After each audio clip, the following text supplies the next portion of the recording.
इचलकरंजी विधानसभा अध्यक्ष निवडीवरून आवाडे हळवणकर पुन्हा संघर्षाची चिमणी। इचलकरंजी विधानसभा क्षेत्रात भाजपचे 3 मंडलाध्यक्ष निवडून येणार आहेत। त्यातील एक मंडलाध्यक्ष निवडीवरून भाजपमधील माजी आमदार प्रकाश आवाडे व सुरेश हळवणकर यांच्यात संघर्ष होण्याची चिन्हे दिसत आहेत। सध्या 2 मंडलाध्यक्ष पदाच्या नावाबाबत एकमत झाल्याचे सांगण्यात येत आहे, तर उर्वरित एका मंडलाध्यक्ष निवडीबाबत आवाडे हळवणकर गटात एकमत न झाल्यामुळे गुंता वाढला आहे। मूळ भाजप व बाहेरून आलेले संघर्ष यांच्यात सुरू आहे। 2 माजी नगरसेवकांची याची चुरस सुरू असून यामध्ये कोणाला मंडलाध्यक्षपदाची संधी मिळणार याकडे भाजप वर्तुळाचे लक्ष लागले आहे। 22 एप्रिल रोजी या निवडी जाहीर होण्याची शक्यता आहे।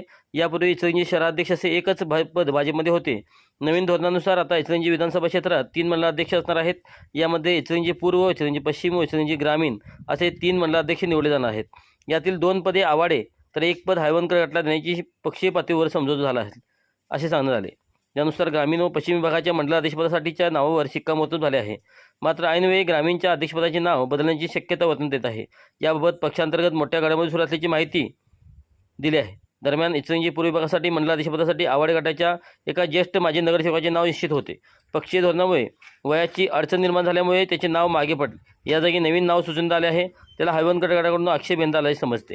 त्यामुळे हळवणकर गटाकडून शहापुरातील एका युवा माजी नगरसेवकाचे नाव चर्चेत पुढे आले आहे। त्यामुळे पदासाठी 2 माजी नगरसेवकांमध्ये रस्सीखेच सुरू आहे। यातील कोण बाजी मारणार याकडे भाजपच्या वर्तुळात विशेष लक्ष असणार आहे।